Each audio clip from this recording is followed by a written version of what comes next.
السلام علیکم ناظرین، میں ہوں آپ کے ساتھ عظمیٰ اعجاز خان۔ نیوز کیفے میں میں اور میری ٹیم کہیں گے آپ کو خوش آمدید۔ کیسے ہیں آپ لوگ؟ ٹھیک ٹھاک ہیں، خیریت سے، محبت کے ساتھ اپنے دن کا آغاز کر چکے ہوں گے۔ ہم بھی اللہ تعالیٰ کے بابرکت نام کے ساتھ اپنی منزل کی طرف رواں دواں ہوتے ہیں، اللہ تعالیٰ سے بات چیت کر کے آپ کے پاس آتے ہیں، کچھ آپ کو سکھانے کے لیے، کچھ خود سیکھنے کے لیے۔ سب سے پہلے تو خود سیکھنے کے لیے، پھر من کی باتیں جو آپ سننا چاہتے ہیں اور وہ ہماری باتیں جو ہم کرنا چاہتے ہیں وہ آپ سے شیئر کرنے کے لیے، کبھی دنیاوی لحاظ سے، کبھی دینی لحاظ سے۔ آج چونکہ جس دن کے حوالے سے ہم بات کر رہے ہوتے ہیں وہ یقیناً ایک، اگر یہ کہا جائے کہ وہ جیسے کہ میں ہمیشہ بولتی ہوں کہ جمعے کے دن کا خاص اہتمام ہوتا ہے، لگتا ہے کہ عید کا سا سما ہے، نئے کپڑے پہننا، آپ نے تیاری کرنا، خوشبو لگانا، نماز پہ جانا، اور اس کے علاوہ دیگر امور، کھانا پینا، یہ ساری چیزیں، اس کی تیاری، بچوں کی فرمائشیں پوری کرنا، ہسبینڈ کی فرمائشیں پوری کرنا، اور پھر آنے والے ویکنڈ کے لیے کچھ نہ کچھ چٹ پٹ تیاری کر کے رکھنا، کہیں جانا، کہیں ملنا ملانا، یہ سب چیزیں زندگی کے ساتھ ساتھ چلتی رہتی ہیں۔ لیکن آج کے ٹاپک سے پہلے very happy good morning to all of you جناب۔ ہم بات کریں گے آج کچھ دینی حوالے سے تو نہیں کہیں گے، لیکن اپنی زندگیوں میں، ہماری زندگیوں میں اتنی زیادہ منافقت یا اتنی زیادہ بغض یا حسد کس طرح سے پنپتا ہے اور پل رہا ہے؟ کیا آج کل کے معاشرے میں یہ ساری چیزیں بہت زیادہ بڑھ گئی ہیں؟ اور ان باتوں کے بڑھنے کی وجوہات کیا ہوتی ہیں؟ کیا ہم اپنے آپ کو، یا تربیت کے ہمارے کہیں فقدان رہ جاتا ہے، یا تربیت میں کہیں کمی رہ جاتی ہے جو ہمیں ہماری زندگیوں میں جھوٹ اتنا زیادہ بڑھ گیا ہے، یا ہماری زندگیوں میں ایک ایسا روپ بڑھ گیا ہے جس میں اندر سے ہم کچھ اور ہوتے ہیں لیکن ہم جو دکھا رہے ہوتے ہیں وہ کچھ اور ہوتے ہیں، ہماری اپنی ذات کچھ اور ہوتی ہے لیکن ہم جو لوگوں کو پورٹرے کر رہے ہوتے ہیں وہ ایک الگ ذات ہوتی ہے۔ لیکن یہی وجہ ہوتی ہے جو مجھے ایسا لگتا ہے کہ ہم معاشی طور پر ایک تباہی کا شکار اس لیے ہوتے ہیں کہ جو ہم ہوتے ہیں وہ ہم نہیں دکھا رہے ہوتے۔ ہماری کوشش یہ ہوتی ہے کہ جی فلانا ایسا ہے تو ہم بھی اس کے جیسے بننے کی کوشش کریں، فلانا یہ کر رہا ہے تو ہم بھی بالکل ویسے ہی کرنے کی کوشش کریں۔ حالانکہ ہوتا یا ہونا تو یہ چاہیے کہ اللہ تعالیٰ نے جتنے آپ کو جو سہولیات یا جس طرح کے آپ کو جو آپ کے وسائل دیے، اسی میں رہتے ہوئے آپ اپنی چادر کو دیکھتے ہوئے آپ بہت زیادہ فلرش بھی کر سکتے ہیں۔ اس میں سب سے پہلے اور سب سے بڑا ذکر آتا ہے شکر کا، الحمدللہ کا، کرم کا ذکر آتا ہے، جو اللہ تعالیٰ نے آپ کی زندگیوں میں اپنا فضل ڈالا ہوتا ہے، اس کا ذکر بہت زیادہ اہمیت کا حامل ہے۔ اور ہمیں لگتا ہے کہ ہم یہ ساری چیزیں کہیں بہت پیچھے چھوڑ آئے ہیں، ہم بہت تیزی کے ساتھ آگے بھاگ رہے ہوتے ہیں۔ اگر ہم یہ کہیں کہ ہم ایک اچھے اور سچے مسلمان ہیں تو اس کی ہم عملی نمونہ کیا پیش کرتے ہیں؟ پانچوں ارکان پورے کرنے سے، نماز، روزہ، زکوٰۃ، حج، توحید، یہ ساری سب چیزیں پوری کرنے کے باوجود کیا ہم ایک جب مارکیٹ جاتے ہیں یا کچھ خریدنے جاتے ہیں، یا پھر اگر ہم بیوپار ہیں تو کیا ہم جب خریدتے وقت وہ اصلی چیز لیتے ہیں، یا پھر اگر تاجر ہے کیا وہ بیچتے وقت اس بات کی سچائی بیان کرتا ہے؟ کیا وہ اپنی چیز کی بڑائی اور جھوٹی تعریف کر کے اس کو نہیں بیچ رہا ہوتا؟ تو آپ کتنے ہی متقی اور پرہیزگار ہو، لیکن کیا جب آپ ان عوامل میں آتے تو آپ کی زندگیوں میں جھوٹ کا ایلیمنٹ شامل ہوتا ہے؟ کیا آپ تھوڑے سے فائدے کے لیے، تھوڑے سے نفع کے لیے آپ جھوٹ کو استعمال کر لیتے ہیں، یا آپ تھوڑے سے فائدے کے لیے منافقت دکھا لیتے ہیں؟ تو کیا یہ ساری چیزیں آپ کے دائرہ اسلام میں نہیں آتی؟ اور زوال کا شکار انسان کیوں ہو رہا ہے، زوال پذیر کیوں ہو رہا ہے؟ کیونکہ رشتوں میں بھی منافقت آ گئی ہے۔ آپ رشتوں میں دھوکہ دہی کرتے ہیں، فریب دیتے ہیں، چیٹنگ کرتے ہیں، فراڈز کرتے ہیں، اور جب آپ یہ گھر سے کر رہے ہوتے ہیں تو آپ آٹومیٹکلی آپ کے اندر یہ ایک بلڈ اپ، ایک جو آپ کی عادت ہوتی ہے، اور یہ آپ باہر بھی پورٹرے کر رہے ہوتے ہیں، تو اس محبت کو زوال یقینی ہے۔ پھر اس محبت کو زوال یقینی ہے جو حد سے تجاوز کر جائے، یعنی کہ اگر میاں بیوی کی محبت ہے جو کہ بہت پیاری محبت ہوتی ہے، لیکن اگر وہ ان حدود سے تجاوز کر جائے جو کہ اللہ تعالیٰ نے مقرر کی ہوئی ہے، جس کا حق صرف اللہ تعالیٰ کو ہے، تو پھر وہ زوال کا شکار ہو جاتی ہے۔ یہی ایک تھوڑا سا ہمارا ٹاپک ہے، منافقت، جھوٹ، بغض، کینہ، حسد، یہ کیوں اتنا عام ہو رہا ہے؟ میرے ساتھ میرے بہت ہی معزز مہمان گرامی میرے ساتھ موجود ہیں، تعارف کے محتاج نہیں ہیں، بہت میرے پروگرام میں آتے رہتے ہیں، اور جب بھی آتے ہیں تو اس پروگرام کی زینت بڑھاتے ہیں۔ مفتی محمد امجد چشتی صاحب، السلام علیکم۔ وعلیکم السلام، الحمدللہ، آپ کیسے ہیں؟ خیریت سے؟ الحمدللہ، اللہ کا شکر ہے۔ شکر الحمدللہ۔ مفتی صاحب، آپ نے، ہم یہ ایک بڑی عام زندگیوں میں ایک بات شامل ہو گئی، لیکن نارملی ہم اس کو ذکر نہیں کرتے کیونکہ یہ اتنی زیادہ ہمارے یہاں پینیٹریٹ کر گئی ہے، ہمیں اس چیز کا احساس ہی نہیں ہوتا۔ ہم مذاق کر رہے ہوتے ہیں اور جھوٹ بول رہے ہوتے ہیں، اور جب لگتا ہے کہ سنگینی اختیار کیا جا رہا ہے وہ مذاق، تو کہہ دیتے ہیں کہ جی یہ تو مذاق تھا۔ کتنا ہم نے اپنے آپ کو کیا اسی موڈیفائی کر دیا اسی کلچر میں، اور یہ جو 4-5 نقائص میں نے بتائے اس کو خصوصیات بنا کے اپنے اندر اڈاپٹ کر لیا؟ الحمدللہ رب العالمین، والصلاة والسلام علی سید الانبیاء والمرسلین، اما بعد۔ عظمیٰ، لمحہ فکریہ یہ ہے کہ ہم لوگ گناہ کو ثواب سمجھنے لگ گئے ہیں۔ وہ کام جو ہمارے مذہب کے اندر منع کیے گئے ہیں، ہم ان کا کرنا باعث فخر سمجھتے ہیں۔ اب جیسے جو باتیں آپ نے گنوائیں، جھوٹ ہے، کینہ ہے، حسد ہے، دھوکہ دہی ہے، یہ اتنی زیادہ سنگینیاں ہیں، سنگین جرم ہیں اسلام کے اندر جس کا کوئی حساب نہیں، اور ہمارے ہاں عام ہے، ہم اس سے فائدہ اٹھاتے ہیں۔ ہم کسی کو دھوکہ دیتے ہیں تو سمجھتے ہیں ہم نے بہت بڑا تیر مار لیا ہے، ہم نے کوئی چیز فتح کر لی ہے۔ ہم جھوٹ بول کے کوئی کام نکلوا لیتے ہیں تو ہم اس کو اپنا یہ سمجھتے ہیں کہ یہ ہماری کوئی فتح ہو گئی ہے، دیکھو کیا ہمارا دماغ آپ دیکھیں کہ ہم نے کیا ہم نے تیر مار لیا ہے کہ ہم تو اس طرح بھی نکل سکتے ہیں۔ یہی لمحہ فکریہ ہے کہ ہم برائی کے کاموں کو اچھا سمجھنے لگ گئے۔ اچھا، جہاں تک جھوٹ کا تعلق ہے، آپ دیکھیں جھوٹ جو ہے وہ مسلمان کی پہچان نہیں ہے۔ آپ صلی اللہ علیہ وسلم کو اہل عرب، وہ آپ کے دشمن تھے یا دوست تھے، سبھی کیا کہتے تھے؟ الصادق الامین، ٹھیک ہے؟ الصادق یہ اسپیسیفک ہے۔ آپ دیکھیں جس طرح ہم انگلش میں دا کا اضافہ کرتے ہیں نا، اس لیے عربی میں ال کا اضافہ ہوتا ہے۔ الصادق اسپیشل، خاص، سچے، خاص ہیں۔ تو آپ صلی اللہ علیہ وسلم کی اسپیشلٹی تھی کہ اللہ تعالیٰ نے آپ کو سچے بنایا، تو اس لیے جو ان کے غلام ہیں، جو ان کے امتی ہیں، ان کے لیے ضروری ہے کہ وہ سچ کا ساتھ دیں، وہ سچ بولیں۔ سچ بولنا ضروری ہے، ہر حال میں سچ بولنا ضروری ہے، سوائے اس کے کہ جان کا خطرہ ہے، تو اس میں کہیں جا کے فقہا تھوڑی سی اجازت دیتے ہیں کہ چلو جی جھوٹ بول لیا، لیکن وہ بھی برا سمجھتے ہوئے آخری درجہ یہ ہے کہ آپ دل سے برا سمجھیں کہ میں نے غلط کام کیا، میں نے یہ گناہ کا کام کیا۔ تو صادق حضور کا لقب تھا، امین حضور کا لقب تھا، ہمیں اس پہ چلنا ہے۔ اچھا، جھوٹ مسلمان کا کام ہی نہیں، مجھے بلکہ اس پہ مجھے ایک واقعہ یاد آیا۔ ایک مغل ایمپرر تھے اورنگزیب عالمگیر، ان کے ٹیچر، ان کے استاد ملا جیون بہت اللہ والے تھے۔ تو ان کو کسی نے کہا کہ اورنگزیب عالمگیر کے لوگ آئیں گے، جمنا کا پل وہاں سے اٹھائیں گے اور آپ کے گھر جہاں پہ ہے نا وہاں پہ لا کے رکھ دیں گے، آپ کا گھر ٹوٹ جائے گا۔ اب آپ بڑے پریشان ہوئے، فوراً بھاگتے ہوئے بادشاہ کے پاس آ گئے، دربار میں آ گئے۔ اورنگزیب عالمگیر احتراماً کھڑا ہو گیا کہ آپ سر مجھے بلا لیا ہوتا، کہ بس ایک ارجنٹ معاملہ پیش آ گیا تھا۔ جی فرمائیں۔ فرمایا بات یہ ہے کہ مجھے جو ہے کسی نے کہا ہے کہ تمہارے لوگ آئیں گے، جمنا کا پل اٹھائیں گے اور یہاں لا کر میرے گھر کے اوپر رکھ دیں گے، میرا گھر ٹوٹ جائے گا، تو ایسا کیوں ہے؟ تو وہ کہنے لگا کہ استاد جی آپ خود سوچیں کہ ایسا ممکن ہے؟ وہ اتنا ترقی یافتہ دور نہیں تھا اس وقت، اتنی ترقی نہیں تھی، اتنی مشینری عام نہیں تھی کہ ایسا کیسے ہو سکتا ہے کہ وہ پل اٹھا کے لا کے آپ کے گھر پہ رکھ دیں۔ چھوٹی، ہم ظاہر جنہیں چھوٹی چیزیں کہہ رہے ہوتے ہیں، لیکن جب وہ آپ کی تربیت شاید ماں باپ تو ایسی تربیت نہیں کرتے، لیکن جب آپ وہ اڈاپٹ کرنا شروع کر دیتے ہیں ماحول سے، تو اس کے بغیر ہے نا آپ کے لیے ایسے ہی ناممکن ہو جاتا ہے جیسے سانس نہیں آ رہا، آپ کو اس غلطی کا پتہ ہی نہیں لگتا کہ آپ غلطی بھی کر رہے ہیں۔ یعنی کہ اگر برائی آپ کے گھر تک آ جائے تو پھر وہ برائی تو نہیں رہتی، وہ تو اچھائی میں تبدیل ہو جاتی ہے۔ صحیح کہہ رہی ہوں میں مفتی صاحب؟ بالکل ایسا ہی ہے، میں بلکہ وہیں سے کنٹینیو کروں گا۔ بریک جب میں جانے سے پہلے ہم بات کر رہے تھے کہ اورنگزیب عالمگیر کے استاد ملا جیون جو ہے ان کو کسی نے کہہ دیا کہ پل آپ کے گھر پہ لے آئیں گے اور آپ کا گھر ٹوٹ جائے گا۔ تو انہوں نے جب آ کے اس سے شکایت کی تو اورنگزیب عالمگیر نے کہا کہ آپ خود سوچیں ایسا ہو سکتا ہے؟ تو ان کے استاد کہنے لگے کہ میاں اورنگزیب باخدا مجھ سے یہ بات ایک مسلمان نے کہی ہے، اور میرا یہ عقیدہ ہے کہ دنیا ادھر سے ادھر ہو سکتی ہے، جمنا کا پل اٹھ کے میرے گھر پہ آ سکتا ہے، لیکن ایک مسلمان جو ہے وہ جھوٹ نہیں بول سکتا۔ تو مسلمان کی پہچان یہ ہے کہ وہ سچا ہوتا ہے، وہ حالانکہ جھوٹ نہیں بولتا۔ انہوں نے جو ہے وہ اس کو ایگزیجریٹ کر کے بات کی تھی، لیکن انہوں نے کہا کہ اور میں آپ کو ایک بات بتاؤں، اگر آپ کا دل من صاف ہوتا ہے نا، کبھی کبھار میں چھوٹی تھی نا، میں آپ کو بہت ایک واقعہ بتا رہی ہوں، بہت چھوٹی تھی میں، ایسی بھی کبھی کوئی بات کہتی وہ اللہ تعالیٰ پوری کر دیتے تھے۔ دیکھیں سچے دل کے ساتھ آپ اللہ کو پکار رہی ہیں، ایسے ہی کچھ مطلب بہت فالتو کی بات وہ بھی پوری ہو جاتی تھی۔ اچھا ہوتا یہ ہے، دیکھیں بعض لوگ ہوتے ہیں مستجاب الدعوات، کہ اللہ تعالیٰ ان کی دعائیں قبول کرتے ہیں، قطع نظر اس کے کہ وہ کیا ہیں اس کو آپ چھوڑ دیں۔ اچھا بعض لوگوں کے ساتھ ایسا ہوتا ہے کہ اللہ تعالیٰ بعض اوقات موڈ میں ہوتے ہیں، کہ اللہ تعالیٰ اس وقت یہ کہہ رہے ہوتے ہیں کہ اس وقت میرا بندہ جو بھی کہہ رہا ہے اس کو وہ دے دو۔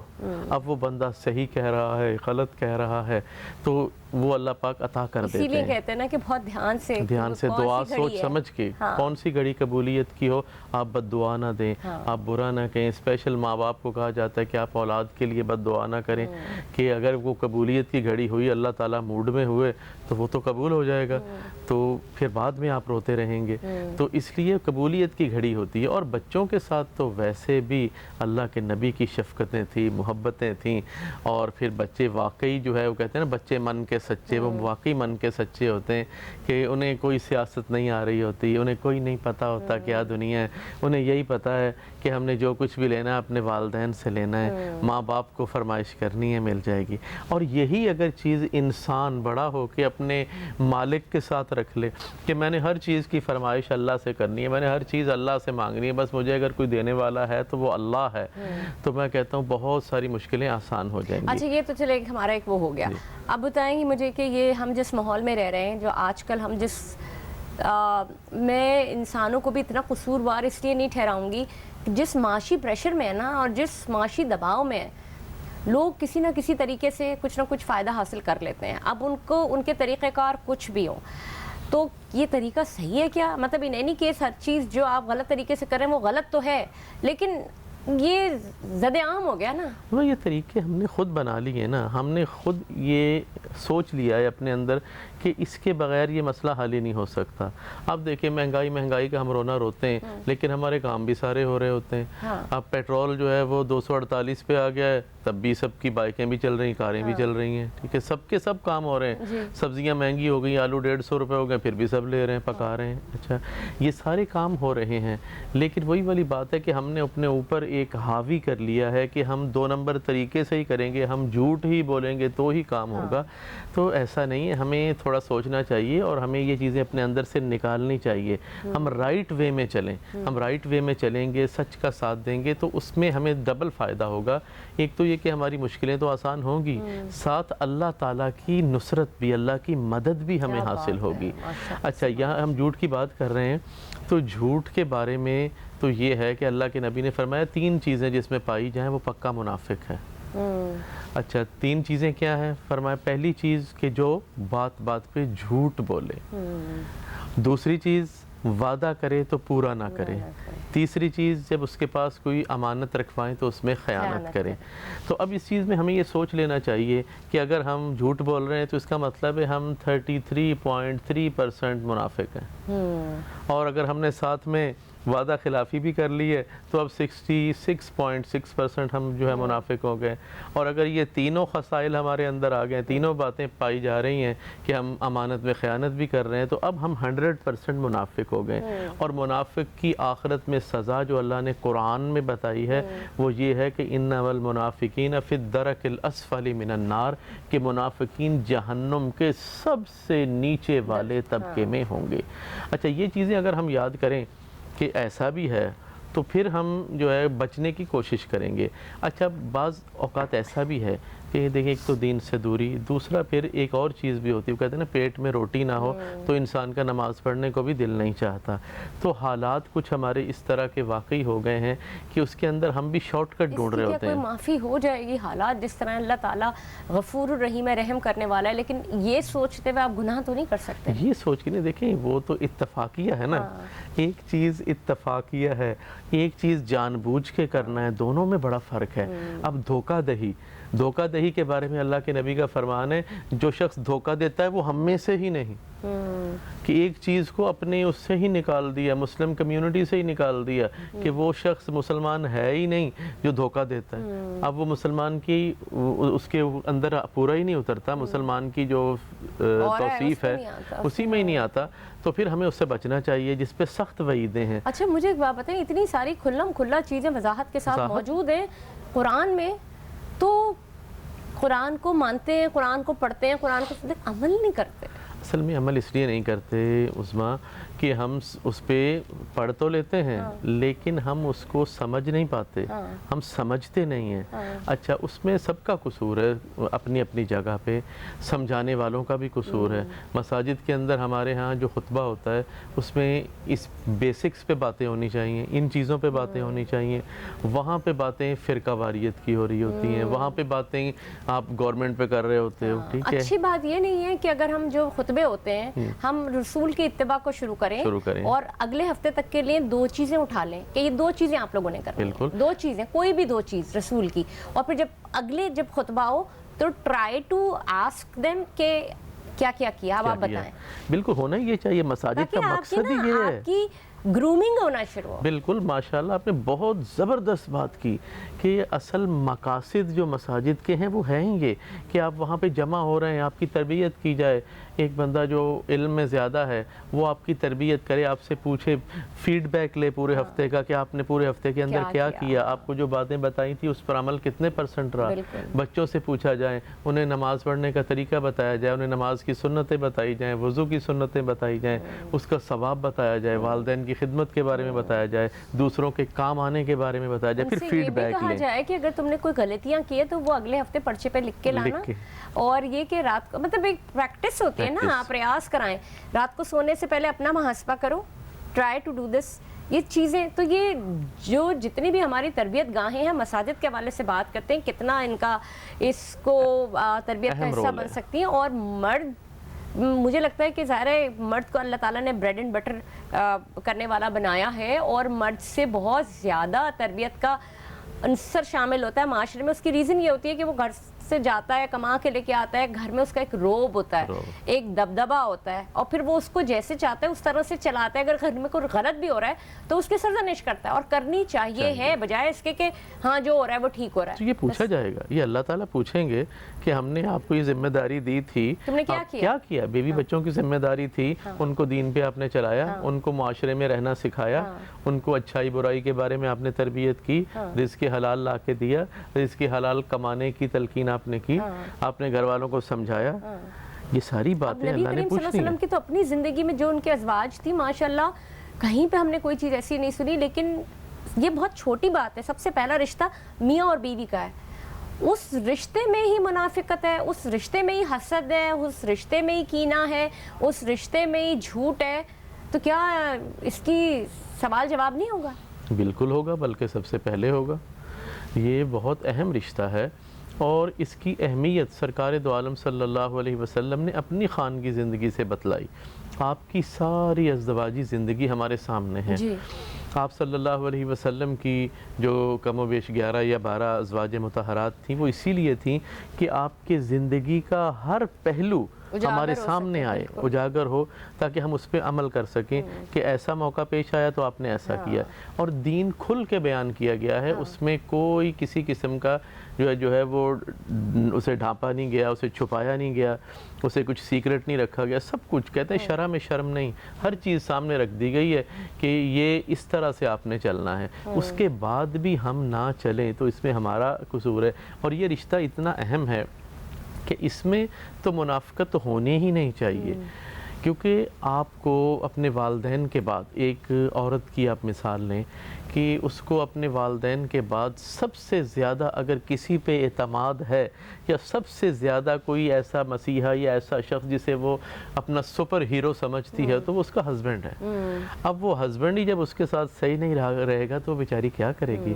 اچھا، اسی منافقت کی وجہ سے جو اولاد پروان چڑھتی ہے، کیونکہ وہ بھی یہی سب چیزیں دیکھتی بھی، تو معاشرہ میں بگاڑ ایسے ہی آتا ہے؟ ایسے ہی، بالکل ایسے ہی آتا ہے۔ اچھا دیگر دیکھیں نا، شروع میں ہمیں یہ باتیں چھوٹی چھوٹی لگتی ہیں، ہم سمجھتے ہیں ارے کچھ نہیں ہے۔ میں تھوڑا سا قطع کلامی کی معافی چاہوں گی، میں آپ کو یہ بتا رہی تھی کہ میرا جو بیٹا تھا چھوٹا سا تھا، تو وہ کبھی میں شو جب کر کے آتی تھی تو وہ مجھے کہتا تھا کہ ماما میں نا پولیٹیشین بنوں گا، تو ان سے کہتی تھی تم نے کہتا تو میں پولیٹکس پڑھوں گا، یہ کروں گا، تو میں نے کہا کیوں؟ تو اس نے کہا کہ ماما یہ باقی سارے لوگ بھی، تو میں نے کہا بیٹے یہاں تو کرپشن ہوتی ہے بہت زیادہ، یہ ساری چیزیں، تو کہتا ہے کہ نہیں میں ٹھیک ٹھیک والی چیزیں کروں گا، ٹھیک ٹھیک والی کرپشن۔ میں نے کہا محمد what are you saying؟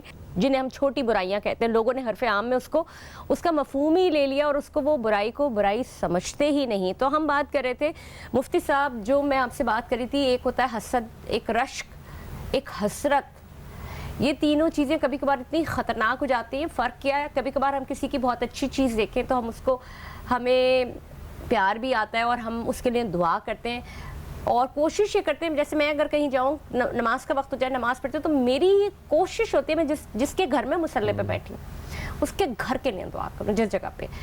اب یہاں پہ ایک آتا ہے حسد. وہ کیا چیز ہوتا ہے کہ اگر آپ کسی کی کوئی چیز دیکھ لی. رشک کیا چیز ہوتا ہے اور حسرت کیا ہے؟ یہ اصل میں حسد اور حسرت یہ دونوں تقریباً ایک ہی چیزیں ہیں. رشک الگ ہے. رشک یہ ہے کہ آپ نے کسی کو آگے بڑھتے ہوئے دیکھا، کسی کی ترقی دیکھی، آپ اس میں خوش ہوئے اور اللہ سے دعا کی یا اللہ اسے اور ترقی دے اور یا اللہ مجھے بھی ترقی عطا فرما. یہ ہے رشک. اچھا. ایک چیز ہے حسد. حسد یہ ہے کہ یہ چیز اس کے پاس کیوں ہے، یہ اس کے پاس نہیں ہونی چاہیے تھی، یہ میرے پاس ہونی چاہیے تھی. یہ حسد ہے. اچھا، حسرت یہ ہے کہ یہ اس کے پاس ہے، کاش میرے پاس بھی ہو جائے. ٹھیک ہے. اب حسرت دو قسم کی ہے. ایک تو رشک کی طرف چلی جائے گی کہ اللہ تعالیٰ نے جیسے اسے دی ہے اللہ تعالیٰ مجھے بھی دے دے. یہ حسرت جو ہے یہ رشک کی طرف لے گئی. ایک یہ ہے کہ اللہ تعالیٰ اس کا یہ ختم کر دے، اس سے چھین لے اور مجھے دے دے. یہ حسد کی طرف چلی گئی. اور حسد ایک ایسی خطرناک بیماری ہے کہ اللہ کے نبی نے فرمایا الحسد یأکل الحسنات کما تأکل النار الحطب، کہ حسد نیکیوں کو اس طرح کھا جاتا ہے جیسے آگ لکڑی کو کھا جاتی ہے. اچھا. یعنی آپ کی ساری کی ساری نیکیاں ضائع ہو جاتی ہیں حسد کرنے سے. تو یہ اتنی خطرناک چیز ہے اور اس کے لیے اللہ کے نبی نے پناہ مانگنے کا طریقہ بھی بتا دیا، اس کا علاج بھی بتا دیا کہ اس کا علاج کیا ہے. وہ کیا چیز ہے؟ سوال یہ پیدا ہوتا ہے کہ یہ تو اس کا علاج کیا ہے. علاج یہ پہلی چیز تو یہ کہ اللہ کے دیے پر آپ راضی رہیں کہ اللہ تعالیٰ نے میرے لیے جو بہتر سمجھا وہ مجھے عطا کیا، میں اس قابل تھا مجھے یہ دیا. اچھا، حسد کے اندر ایک پہلو یہ بھی آ جاتا ہے کہ آپ اللہ کی رضا پہ راضی نہیں ہیں کہ اللہ نے اسے کیوں دے دیا مجھے کیوں نہیں دیا. تو اس کا مطلب آپ اللہ کی رضا پہ راضی نہیں ہیں. ایک چیز اور، یہ حسد کرنے والوں سے بچنے کے لیے کیا پڑھنا چاہیے؟ یہ بھی چلے سوال آ گیا تو یہ بڑی اچھی بات ہے. اچھا، اس میں اللہ کے نبی نے بھرپور رہنمائی فرمائی. آپ نے فرمایا کہ آپ سورہ فلق اور سورہ ناس پڑھا کریں اور اس سے اللہ تبارک و تعالیٰ آپ کو اپنی پناہ میں رکھے گا حسد کرنے والوں کے شر سے. تو چاروں قل کا چاروں پڑھ لیں تو اور زیادہ اس میں بہتری آ جائے گی. کیوں؟ اس کے اندر سورہ توحید بھی آ جاتی، سورہ اخلاص بھی آ جاتی جس میں اللہ کی وحدانیت بھی ہے اور وہ 1/3 کا ثواب بھی ہے. کیا ایسا کہ آپ نے 1/3 قرآن پڑھ لیا، اتنا ثواب ہے اس کا. پھر سورہ کافرون آپ پڑھ لیتے ہیں تو یہ چاروں کل پڑھ لیتے ہیں، ثواب اور بڑھ جاتا ہے. اب میرا سوال یہ کہ بغض اور کینہ یہ کیا چیز ہوتی ہے؟ اور دوسری بات یہ کہ جو آپ کے بہت قریبی رشتہ دار ہوتے ہیں، بہت قریبی، صرف پیسہ ہی سب کچھ نہیں ہوتا. کبھی کبھار آپ کو پیسے کی ضرورت نہیں ہوتی، آپ کو پیار کی ضرورت ہوتی ہے، آپ کو توجہ کی ضرورت ہوتی ہے. آپ کو کوئی بیمار پڑا ہوا ہے اکیلا، وہ آ کے پوچھ جائے، یا وہ آپ سے، یا کوئی آپ کے اوپر ظلم ہو رہا ہے اور وہ تماشا بنا تالیاں بجا رہے ہیں، تو یہ کوئی ایک دفعہ نکل کے آتا ہے؟ یعنی کسی نے آپ کو لگ رہا ہے کہ وہ آپ سے تھوڑا تھوڑا دور ہو رہا ہے، تو یہ بغض کینہ پہلے سے چل رہا ہوتا ہے جو موقع پہ وہ تیر لگاتے ہیں، یا وہ آپ سے پہلے ہی حسد رکھتے؟ کیا ہے یہ؟ کہ یہ بیماری ہے، یہ موقع پہ وہ ان کے اندر آ جائے یا پہلے سے ہو. حسد تو حسد ہی ہے، کینہ تو کینہ ہی ہے. یہ بیماری چل رہی ہے، اس میں وہ آپ کا نقصان نہیں کر رہے، وہ اپنا نقصان کر رہے ہیں. ایک تو یہ ان کی ساری نیکیاں ضائع ہو گئیں، پھر ان کا اپنا آپ تباہ ہو گیا، ان کا مائنڈ اسی میں ہی لگ گیا کہ یہ اس کے پاس کیوں آ گیا، خود پریشان ہو گئے. تو در حقیقت ایسے لوگ، میں یہاں ہونے اور اسی لیے یہ بات کر رہا ہوں کہ ایسے لوگ جو دوسروں سے حسد رکھتے ہیں، بغض رکھتے ہیں، کینہ رکھتے ہیں، در حقیقت وہ اپنے آپ کو تباہ کر رہے ہیں.